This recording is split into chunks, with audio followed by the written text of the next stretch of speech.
Pessoal, um vídeo rápido aqui. Primeiro eu queria repudiar esse sujeito Rui Costa Pimenta, do PCO, fazendo comentários absurdos sobre defendendo Bolsonaro, né? Olha só, ele tá aqui. Alexandre de Moraes criou o crime de opinião, uma política de ditadura.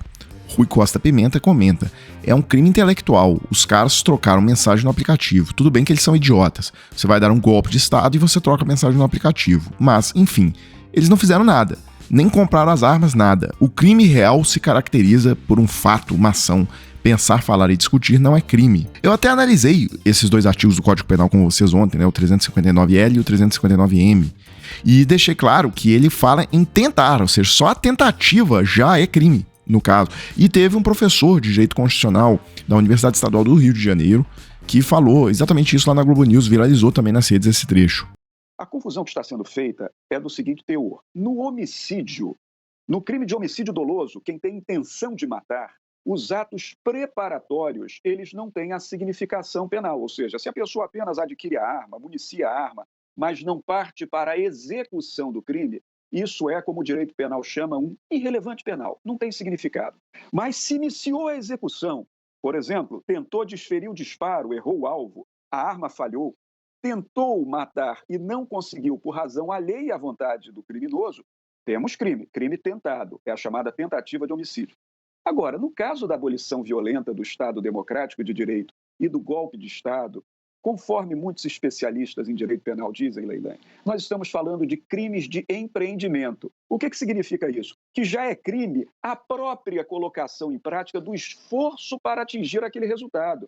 Então, no caso da tentativa de golpe de Estado, da abolição violenta do Estado Democrático de Direito, crimes previstos ali nos artigos 359L e M do Código Penal, a mera regimentação de pessoal, a colocação de soldados com fuzil, o estabelecimento de planos, a lavratura de documentos como uma minuta para decretar um golpe de Estado, um estado de defesa inconstitucional, tudo isso já tem relevância penal. Até porque, Leilani, o crime de golpe de Estado, no artigo 359M do Código Penal, ele é mesmo tentado. Porque se o golpe de Estado for bem sucedido, encerra-se tudo. O grupo opressor toma o poder, não vai ser mais punido por ninguém, porque ele vai ter o controle de tudo. Então, o que se pune no golpe de Estado é a tentativa mesmo, é o emprego dos meios necessários para atingir aquele resultado. Então, essas pessoas a quem você se referiu não têm razão. Estamos falando de 3 crimes gravíssimos: organização criminosa, abolição violenta do Estado Democrático de Direito e golpe de Estado. Bem, eu queria seguir aqui, pessoal, com Eduardo Bolsonaro assumindo que Bolsonaro perdeu a eleição em 2022. Tá? Isso aqui não é uma coisa trivial. A família, nenhum representante da família tinha assumido isso publicamente, e muito menos o próprio Jair Bolsonaro. Trump em 2016, Bolsonaro em 2018. Trump perde em 2020, Bolsonaro perde em 2022. Trump volta em 2024, Bolsonaro tem total chance de voltar em 2026. Essa é a verdadeira razão para se perseguir Jair Messias Bolsonaro.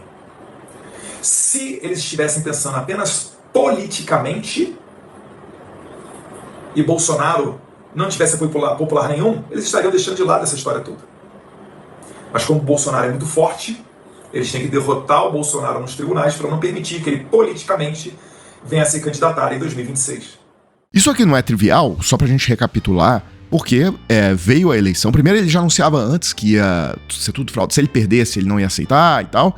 Aí ele perde. No dia seguinte, os filiados dele ali, a tropa dele, vai pra rua, fecha todas as estradas do país, tenta, de certa forma, estrangular a economia, parte também pra frente dos quartéis e começa ali a pedir golpe de Estado, tá, pros militares. Então, um movimento todo articulado. E eles nunca assumiram a derrota, nunca reconheceram, muito pelo contrário, sempre insinuando que a eleição foi roubada e etc. Sobre agora o mérito do discurso dele, aí é engraçado, Rui Costa Pimenta também fazendo coro com Eduardo Bolsonaro, né? Porque aí tem uma segunda parte aqui do que o Rui Costa Pimenta falou.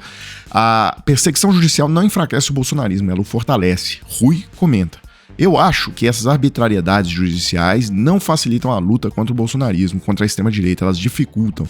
Por exemplo, a gente podia estar debatendo aqui agora o mau caratismo dos militares, mas temos que discutir a ação judicial. Aí o pessoal falando: mas é bom porque vão colocar o Bolsonaro na cadeia e assim vão acabar com a extrema-direita. Aí eu digo, veja o caso dos Estados Unidos, onde Trump acaba de ganhar a eleição. Tudo isso está acontecendo no Brasil, aconteceu lá. Não é isso, né, pessoal? Não é nada disso. Nos Estados Unidos, a Suprema Corte bloqueou o processo que corria lá na Geórgia de fraude eleitoral, porque o Trump fraudou comprovadamente a eleição. Ele ligou, tem uma ligação dele falando pro cara lá fraudar 10 mil votos para ele poder ganhar a eleição na Geórgia, injustamente, tá? Porque ele perdeu.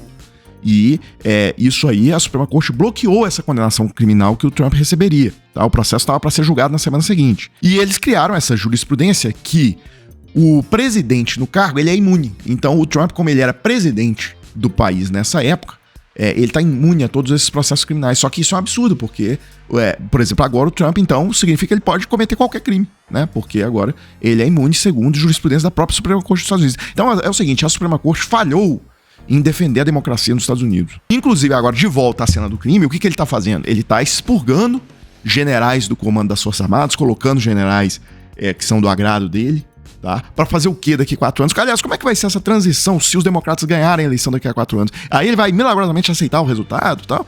Óbvio que não. Só que agora ele vai estar bem mais aparelhado, ele vai aparelhar a máquina para conseguir executar o golpe de Estado de maneira bem feita, né? Então, é de uma gravidade extrema o que fizeram lá. Outra coisa abjeta desse Rui Costa Filho é a gente poderia estar aqui debatendo o mau caratismo dos militares. Não, eu não quero debater mau caratismo de militar. Eu quero punir esses militares, especificamente golpistas. Agora, inclusive, parabenizar a ala das Forças Armadas Brasileiras que resistiram a esse assédio para dar um golpe de Estado. Outra coisa absurda que ele fala, ele coloca como se tudo fosse, as questões judiciais, fossem todas políticas. Tá? Então, ele fica discutindo se a condenação do Bolsonaro vai aumentar ou não a votação dele na urna. Isso aí é de uma imbecilidade. O Bolsonaro cometeu um crime, ele tem que ser punido por esse crime, ponto final. A gente não tem aqui agora que imaginar se vai aumentar ou se vai diminuir o capital político dele. Isso aí não é uma questão desse mundo judicial. Tá? Ele tá misturando duas coisas que não devem ser misturadas. Inclusive, assim, quem é o débil, quem é o idiota que tá falando que colocar o Bolsonaro na cadeia vai acabar com a extrema-direita? Se tiver alguém achando isso, tá muito equivocado. É óbvio que, imagina, colocar o Lula na cadeia, não exterminou o PT. Enfim, não tem nada a ver uma coisa com a outra. Bem, pessoal, só para fechar mais duas notícias. A primeira é que o Ministério Público, que atua junto ao Tribunal de Contas da União, pediu a suspensão do salário de Bolsonaro e outros 24 militares indiciados por golpe de Estado. O subprocurador-geral Lucas Furtado pediu ainda para suspender qualquer pagamento remuneratório aos outros indiciados que, porventura, receba verba dos cofres públicos federais, incluindo do fundo partidário. Ou seja, o Bolsonaro que ganha mais de 100 mil reais por mês do público, né, digamos assim, dinheiro público, o TCU está pedindo o bloqueio de todas essas fontes, porque alguém que esteve envolvido em crime não poderia receber esses recursos, né? Vamos ver o que o plenário do TCU diz. E só para fechar uma última, o Metrópolis revela que foi encontrado no HD do general Mário Fernandes uma mensagem que ele enviou, né, dizendo que o fuzil não pode se curvar à toga. O general, apontado por Cid como o mais radical, tinha um HD com atualização constante de documento que pregava golpe militar no Brasil. Pessoal, então é isso pra gente encerrar. Se você tiver interesse de trabalhar a partir da sua casa, tá? Pelo celular ou computador. Pois você sabia que pela internet tem várias formas de você trabalhar e ganhar seu dinheiro de forma honesta, tá? Então, se você tiver interesse de conseguir uma renda extra trabalhando de casa, eu vou deixar o link aqui na descrição do vídeo. Se você clicar, vai entrar em contato com o Thiago e lá ele vai te mostrar o passo a passo. Pessoal, então é isso, né? Eu fecho o vídeo agora e volto em uma próxima oportunidade.